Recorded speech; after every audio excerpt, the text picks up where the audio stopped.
32, my life was a comfortable, predictable routine. I worked in a small, quiet office where the days blended seamlessly into one another. I liked the calm. I liked knowing exactly what tomorrow would bring. Then, Daniel arrived. He was 40, our new boss, and he carried an aura of warmth that immediately shifted the energy in the room. He spoke in a soft, gentle cadence and smiled easily, making everyone instantly feel at ease. At first, he was just the supervisor. I would say my polite hellos, offer a brief smile, and return to my desk. But love doesn't always ask for permission. Over time, I found myself looking forward to the sound of his voice. A strange, unfamiliar warmth would blossom in my chest whenever his eyes met mine. "Are you okay today, Sharon?" he asked me one afternoon. "Yes, thank you," I managed to reply. Though my racing pulse threatened to betray me, he remembered the smallest details about me. He made me laugh. When we spoke, he stood just close enough that I could feel his presence entirely. Soon, the quiet of my nights was replaced by thoughts of him. I tried to force him out of my mind, but my heart refused to listen. Then, I saw the ring. A heavy weight dropped into my stomach. He was married. I told myself to stop, to forget him, to erase the feelings before they grew. But it was already too late. I hadn't planned it, and I certainly hadn't wanted it, but I was in love with a man who wasn't mine. Mondays became a beautiful torture. Daniel would pass my desk, offering his signature morning greeting. "Good morning, Sharon." "Good morning," I would reply, forcing my voice to remain steady while my heart screamed its secret. In meetings, while he focused on the presentation screens, I quietly memorized the lines of his face. I tried not to stare, but the pull was magnetic. One afternoon, he leaned over my shoulder to help me resolve a computer glitch. His hand accidentally brushed against mine. A jolt of electricity ran through me, and I felt my face grow hot. "Are you okay?" he asked, noticing my sudden breathlessness. "Yes," I lied, swallowing back a wave of tears. I was unraveling. I knew he had a wife, a family, a whole life built away from this office. I knew this was wrong, but love isn't always convenient. Sometimes it's just a quiet, painful secret you carry alone. The reality of that secret hit me brutally one warm Saturday. I had gone to the park to clear my head, sitting on a bench to watch the world go by. Through the crowd, a familiar voice cut through the air. "Daniel." I looked up, my breath catching.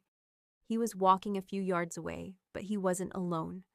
A beautiful woman smiled by his side, and two young children, a boy and a girl, ran ahead of them, laughing. Daniel reached down, lifted his daughter into his arms, and kissed her forehead. Note: in the original draft, the text briefly whispered the name Emma during this heartbreak, but I kept it true to your identity, Sharon. I froze on the bench, completely invisible to them. He didn't look like my boss in that moment. He looked like a devoted husband and a loving father. He belonged to them completely. I turned my head away, holding back tears until I got back to my empty apartment. I didn't eat or sleep that night. I just stared at the ceiling, begging my heart to let him go. Going to work on Monday took every ounce of strength I possessed. I kept my head down, trying to blend into the background, but Daniel noticed. He stepped up to my desk, his eyes filled with genuine concern. "Sharon, are you okay today? You look a little sad." "I'm just tired," I whispered, keeping my eyes fixed on my desk. Instead of walking away, he sat down in the chair next to mine. "You're a good person, Sharon," he said softly. "You always help everyone. You're quiet, but you're strong. You're special." My heart stopped. Special. The word echoed in my mind, making me tremble. Part of me wanted to break down right there and confess everything, but I held my tongue. The boiling point came a few weeks later. We were both working late, trapped in the quiet intimacy of an empty office. The air felt heavy with unspoken words. Daniel looked at me, his usual professional demeanor dropping away. "Sharon," he said, his voice barely above a whisper, "you are important to me. I am married, but I like you. You make me feel alive."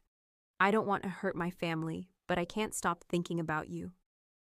A rush of conflicting emotions crashed over me: hope, sadness, confusion. For a fleeting second, I wanted to believe he would choose me, but reality asserted itself. Daniel, I like you too, I said, fighting to keep my voice from breaking. But you have a family. I don't want to be the reason for anyone's pain. He closed his eyes and nodded slowly. I understand. The silence that followed was both beautiful and agonizingly cold. After that night, an unspoken boundary was drawn between us. We still worked together, but we built a quiet distance. The lingering glances stopped, and the conversations remained strictly professional. Loving a married man had brought me nothing but secrets and heartache. One evening, sitting alone in my room, I made a conscious choice. I looked at my reflection in the mirror and realized that before I could worry about anyone else's heart, I had to protect my own. I had to love myself first. I decided to stop waiting for a miracle. I decided to stop hoping he would leave his life behind for me. It wasn't a magical, overnight cure. There were days when the ache returned, and days when the office felt incredibly lonely. But slowly, the pain began to reshape itself into strength. I learned that the ultimate test of love isn't always about holding on tightly. Sometimes the truest form of love is having the grace to let go.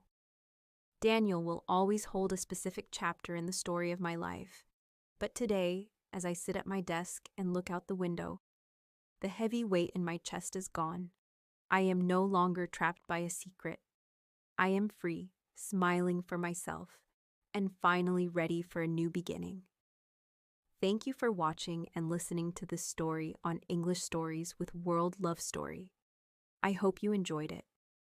Remember, love can be hard, but loving yourself is very important. Take care of your heart and believe that happy days will come. If you like this story, please like the video and share it with your friends. I love reading your comments. Thank you for being here. See you soon in the next story. With love, World Love Story. Thank you for watching. If you enjoyed this story, please give it a thumbs up and share it with your friends. Don't forget to subscribe to our channel for more English stories and lessons. Hit the bell icon to get notified when we post new videos. Your support means a lot to us. See you next time.